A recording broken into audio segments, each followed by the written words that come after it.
Olá, tudo bem? O que é a mente? Claro que existem inúmeros conceitos sobre esse tema e não seria este humilde ser que iria solucionar essa questão. O Adilson Reane, que nos acompanha já há bastante tempo, ele fez essa e outras perguntas. Começou com essa barbada aqui: o que o amigo entende e define como sendo a mente?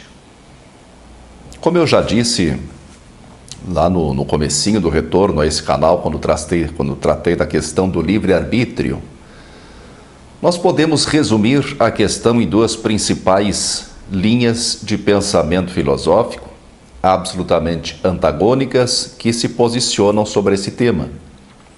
É a escola de pensamento dualista e a escola de pensamento monista. A escola de pensamento dualista prega a separação entre a mente e o cérebro, né? Então, para essa escola de pensamento, para as pessoas que concordam, que pensam de acordo com o modelo dessa escola de pensamento, a psique, ou a alma, ou o espírito, eu diria a consciência, né? É o elemento que motiva as condutas, as ações e as percepções de cada indivíduo. E o cérebro é apenas uma máquina. O cérebro é uma máquina que faz funcionar essa entidade externa, né? Psique, alma, espírito ou consciência. Essa é a escola dualista. E a escola de pensamento monista, diferentemente da escola dualista, não entende a mente como exterior, né? Entende a mente como produto da atividade cerebral. Para uma, então, o cérebro é apenas uma máquina, né? Para a dualista, o cérebro é apenas a máquina através da qual a mente se manifesta. Para outra, a mente é produto do cérebro. Para a escola de pensamento monista, então, as motivações e ações de cada indivíduo são fruto de complexas relações neuronais. E a própria consciência também seria fruto, então, desse processo, né? Consciência seria fruto do cérebro, nada mais que isso. Se eu tiver que escolher entre uma dessas duas escolas de pensamento, evidentemente que eu fico com a escola dualista. Na minha percepção, existe consciência e mente. E é isso. Como eu já disse em outro vídeo, nada existe fora da consciência. Nem mesmo Deus. O que eu chamo de Deus é a própria consciência. A consciência pura diz apenas eu sou. E isso para mim é Deus. Poderia dar outro nome se quisesse. Não precisaria chamar de Deus, mas para que complicar as coisas, né? Para ser mais chique, talvez. A consciência se manifesta através da mente. Tudo que conhecemos através da experiência dos sentidos e do intelecto é a mente. O mundo, então, na minha percepção, o mundo é parte integrante da programação da mente. O Adilson continua: sabe-se que nos percebemos, ou melhor, percebemos mais os nossos arredores, nossa interação com o mundo físico através dos sentidos. Nesse sentido, nossos cérebros, sede de processamento de tudo que se acerca de nós, processa imagens, conceitos, sensações, sentimentos, ou seja, constroem estradas neurais para gerar novas possibilidades de compreensão daquilo que chamamos de realidade. Eu também já disse isso em vídeo, vou repetir aqui: eu percebo o cérebro como um filtro. E essa expressão, esse conceito, essa ideia não é minha, não é de minha autoria. Essa aí eu pego emprestada de Aldous Huxley, né? Por quê? Porque eu achei essa expressão a expressão mais apropriada que eu já encontrei. Huxley cunhou essa expressão, né? Criou essa expressão, referindo-se ao cérebro, no livro Portas da Percepção. Nesse livro ele conta as suas experiências com a mescalina, né? Mescalina, para quem não sabe, é o princípio ativo do cacto peyote. Esse livro, Portas da Percepção, inclusive inspirou o nome da banda The Doors. Era um tempo de muitas experiências com substâncias psicoativas, né? Um tempo, uma época de muitos estudos, muitas experimentações, estamos falando dos anos 60, né? Experimentações, inclusive na área de psiquiatria. Infelizmente, houve muitos abusos. O uso dessas substâncias se disseminou irresponsavelmente, principalmente a partir do movimento hippie, né? E devido às proibições, os estudos foram interrompidos e só agora, poucos anos atrás, eles vêm sendo retomados. Mas então, como Huxley, eu vejo o cérebro como uma espécie de filtro que só nos permite perceber, captar aquilo que for importante para a nossa sobrevivência. O Adilson pergunta: autoimagem é uma realidade? Ele coloca a realidade entre aspas. Autoimagem é uma realidade ou mera criação dos conectomas? Esse termo conectoma não é muito conhecido, né? Mas grosseiramente falando, podemos dizer que os conectomas são mapas das conexões neuronais do cérebro. A autoimagem é uma realidade ou mera criação dos conectomas? Para mim, a autoimagem não é real, de maneira alguma. Teríamos que definir o que é realidade, e eu não teria como fazer essa definição, né? Até já tratei desse assunto assim, brevemente num vídeo. O que é realidade? Vivemos numa Matrix? Aliás, para mim, o próprio mundo em que vivemos não é real, né? Esse mundo que nós temos como real, na verdade, ele é apenas uma programação da mente. E ele só é considerado real pelo fato de que todas as pessoas consideradas normais ou sãs conseguem perceber esse mundo praticamente da mesma forma. Mas esse mundo, que podemos chamar de plano físico, é parte da programação da mente, assim como outros planos ou dimensões. O que o diferencia é o fato de que todos, ou quase todos, o percebem. Eu estou falando desse mundo em que nós vivemos, né? Todos ou quase todos o percebem da mesma maneira pelo seu caráter denso. A autoimagem é uma construção, e essa construção está sujeita em grande parte ao determinismo. A genética e o meio em que nascemos e crescemos irá determinar em grande medida a imagem que nós fazemos de nós mesmos. Segue o Adilson. Alguém que sofreu um AVC hemorrágico e está vegetando por 10 anos, ainda possui uma mente? O que lhe resta de autoimagem, visto que somente seu sistema autônomo funciona? Não me parece que nós temos uma mente.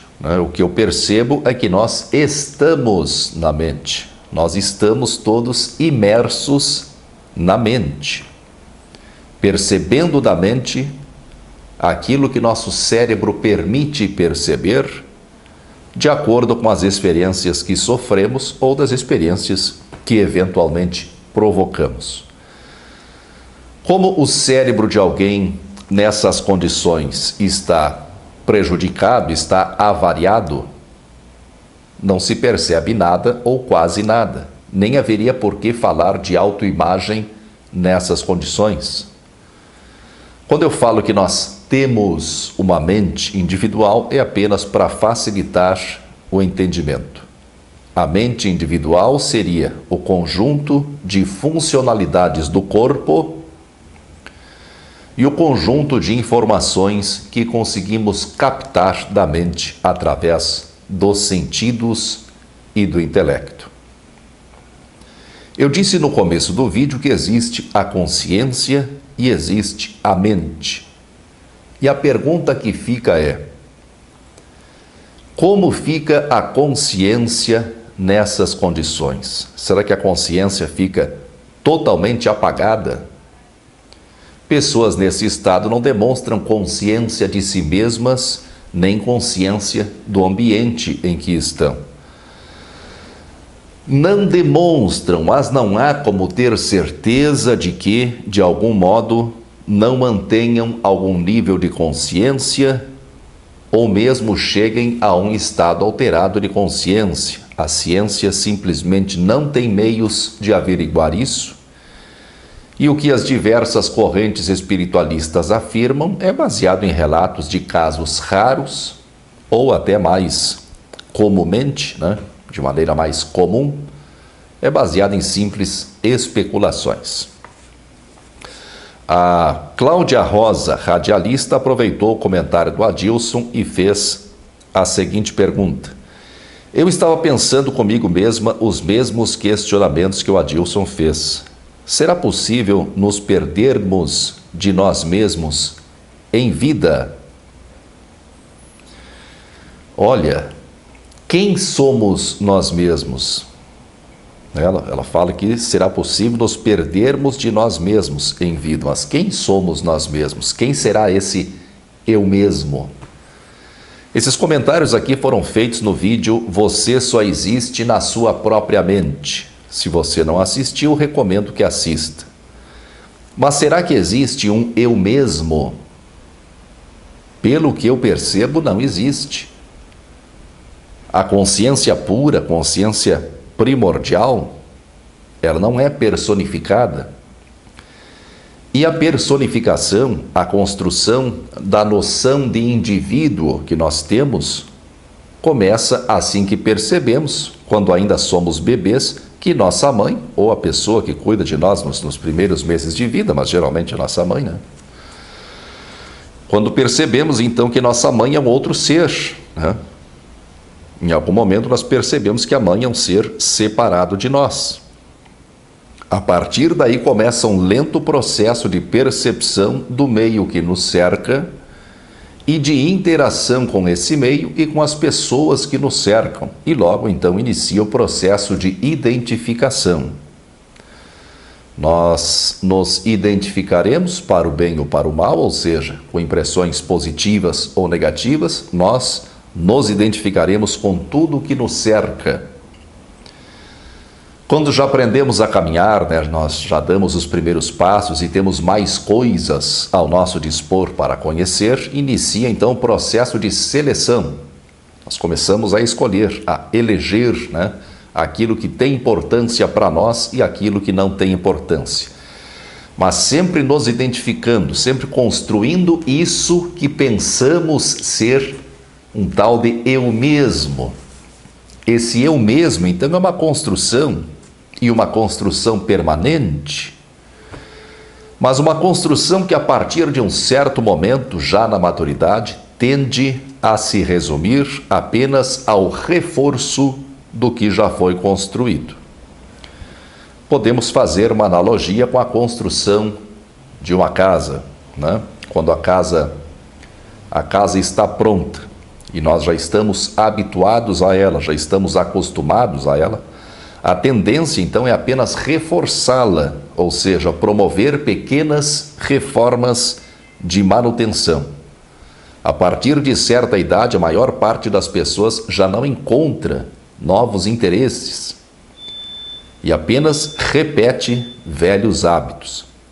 Adquirir novos interesses, adquirir novos hábitos, passar a fazer algo diferente de tudo o que já se fez, equivaleria a aumentar a casa, na analogia que nós estamos fazendo, Seria então aumentar um pouquinho a casa, nem que fosse um puxadinho, Pô, puxadinho. Se eu quisesse que pensassem que eu sou rico, teria acabado de me entregar agora, Coisa de pobre, Puxadinho. Mas mesmo antes de chegar a essa faixa etária, em que não temos mais interesses por coisas novas e apenas repetimos velhos hábitos, mesmo quando ainda estamos muito ativos, nós sempre baseamos nossas escolhas nos dados que temos arquivados em nossa mente, que são as nossas memórias. Eu posso eventualmente fazer uma coisa totalmente nova, algo que poderia aparentemente fugir ao meu padrão. mas o modo como vou fazer e a maneira como eu vou reagir a essa novidade e sentir os efeitos dessa novidade irão se basear nas experiências passadas, que estão arquivadas em minha mente em forma de memórias. O que nos define são nossas memórias. Esse eu mesmo só existe porque as minhas memórias dão a impressão de continuidade. Se eu pudesse conversar com o Morel de 20 ou 25 anos atrás, eu nem sei, para ser sincero, se eu iria simpatizar muito com ele. Nós ainda temos alguns gostos em comum, né? Principalmente em matéria de música. Nesse ponto nós iríamos nos dar muito bem, mas muita coisa mudou. Eu só me identifico com ele, com aquele Morel de 25 anos atrás. Só me identifico com ele ainda por causa das memórias. O conjunto de memórias nos une. Muita força e paz para você.